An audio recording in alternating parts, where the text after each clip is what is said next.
बिस्मिल्लाहिर्रहमानिर्रहीम। अस्सलामु अलैकुम दोस्तों, कैसे हैं आप सब। उम्मीद करता हूं सब खैरियत से होंगे, ठीक ठाक होंगे। Welcome back to my YouTube channel.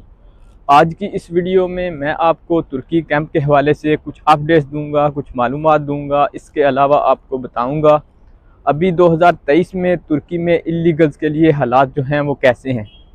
इसके अलावा आपको बताऊंगा कि अगर तुर्की पुलिस जो है वो किसी को पकड़ के कैंप में ले जाए तो आप उसे जो है वो कैसे बाहर निकलवा सकते हैं या वापस जो है वो अपनी कंट्री डिपोर्ट करवा सकते हैं। इसके अलावा मैं आपको बताऊंगा जो मेरे दो रूममेट्स हैं तुर्की कैंप में, उनसे जो मेरी बात वगैरह होती है वो क्या बताते हैं, तुर्की कैंप की जो लाइफ है वो कैसी है। तो वीडियो को एंड तक देखिएगा, इंशाल्लाह ये वीडियो आपके लिए काफ़ी हेल्पफुल साबित होगी। तो दोस्तों, इस वक्त जो तुर्की में इल्लीगल्स के लिए हालात हैं वो बिल्कुल भी ठीक नहीं हैं।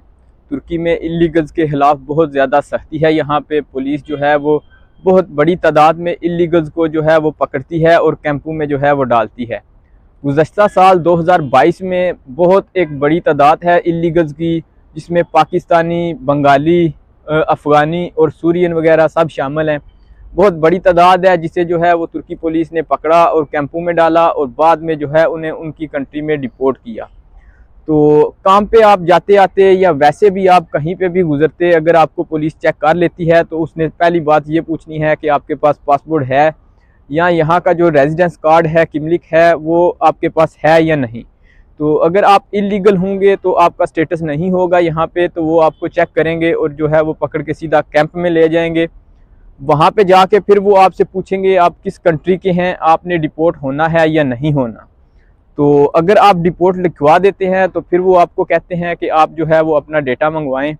अगर आपका आईडी कार्ड वगैरह बना हुआ है तो वो मंगवाएं और अपना जो वालिदैन हैं उनका आईडी कार्ड वगैरह मंगवाएं। तो जब आप उनको मंगवा के देते हैं वो आपका जो डेटा है वो पाकिस्तानी एम्बेसी में, अगर आप पाकिस्तानी हैं तो आपका जो डेटा है वो पाकिस्तानी एम्बेसी में भेजते हैं और आपका डेटा वहाँ से बाकी लेते हैं और कंफर्मेशन करते हैं कि आप वाकई पाकिस्तानी हैं या नहीं।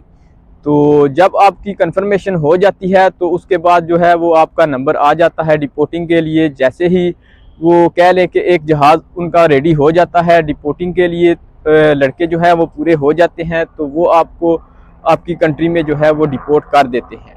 तो इसके अलावा आप बात करते हैं कि अगर जो है वो तुर्की पुलिस किसी को पकड़ के ले जाए कैंप में तो क्या वो बाहर आ सकता है या नहीं। काफ़ी सारे दोस्त जो हैं वो इस वाले से जो है वो अक्सर वीडियो के नीचे कमेंट्स वगैरह करते रहते हैं।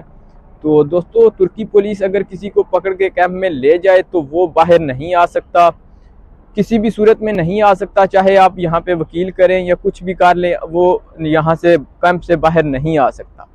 अगर तुर्की जो कैंप वाले हैं वो उसे 2 महीने, 3 महीने, 2 हफ्ते रख के छोड़ दें तो वो एक अलग बात है। लेकिन जो है यहाँ पे अभी कैंपों में बहुत ज़्यादा सख्ती है। तुर्की कैंप वाले अभी जो है वो डिपोर्ट करते हैं।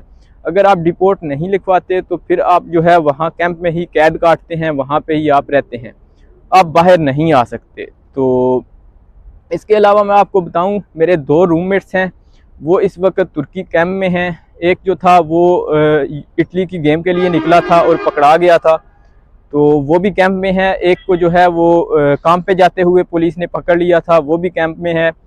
तो कभी कभार जो है वो उनका फ़ोन वगैरह आता है तो उनसे मैं पूछता हूँ तो बताते हैं कि लाइफ जो है वो कैंप की बिल्कुल भी अच्छी नहीं है। वो कह लें कि कैद है एक किस्म की, वहाँ पे खाना भी कोई ठीक तरह से कैंप में नहीं मिलता। तो उसके अलावा ये बात करने के लिए भी किसी किस्म की कोई सहूलत मौजूद नहीं है। आप अपने पैसों का जो है वो वहाँ से कार्ड परचेज़ करते हैं और जो है वो घर बात करते हैं। तो अगर आप जो है वो डिपोर्ट वगैरह लिखवा देते हैं फिर तो आपको जल्दी डिपोर्ट कर दिया जाता है। तो अगर आप जो है वो डिपोर्ट नहीं लिखवाते, आप कहते हैं कि हमने यहीं रुकना है, तो फिर आपको 6 महीने, साल, जब तक आप डिपोर्ट नहीं लिखवाते वो आपको वहाँ कैंप में ही रखेंगे। तो अगर कोई पकड़ा जाता है तो उसे यही करना चाहिए कि उसे डिपोर्ट जाते साथ लिखवा देना चाहिए। उसका जो नंबर है वो फिर 1.5-2 महीने तक आ जाता है। तो मेरा जो एक दोस्त है उसने पहले डिपोर्ट नहीं था लिखवाया, तो अभी जो है उसने डिपोर्ट लिखवाया है, लेकिन अभी उसका नंबर नहीं आ रहा, उसका जो डाटा है वो मतलब क्लियर नहीं हो रहा। तो अभी वो 6 महीनों से तकरीबन जो है वो तुर्की कैंप में है। तो वो बताता है कि बहुत बुरे हालात हैं यहाँ पे। तो देखने वालों को मेरा यही मशवरा है कि इलीगल वे ना यूज़ करें। अगर आप लीगल वे से आते हैं, वीज़ा पे आते हैं, फिर भी जो है वो आप, अगर आपका जो है वो टीआरसी बन जाता है तो ठीक, अगर आपका टीआरसी नहीं बनता तो आप यहाँ पे इलीगल ना हों, आप जो है वो वापस अपनी कंट्री में चले जाएं। तो ये तुर्की कैंप के हवाले से कुछ इन्फॉर्मेशन, कुछ मालूमात थी जो मैंने आपके साथ शेयर की है। अगर आपको ये वीडियो अच्छी लगी हो तो इसे लाइक करें, और अगर आप चैनल पर नए हैं तो चैनल को सब्सक्राइब करें। और तुर्की के हवाले से किसी भी किस्म की मालूमात के लिए आप मुझे इंस्टाग्राम पे मैसेज कर सकते हैं, मैं आपको वहाँ पे रिप्लाई करूँगा। तो मिलते हैं फिर नेक्स्ट वीडियो में, तब तक के लिए अपना बहुत सारा ख्याल रखिएगा। अल्लाह हाफ़िज़।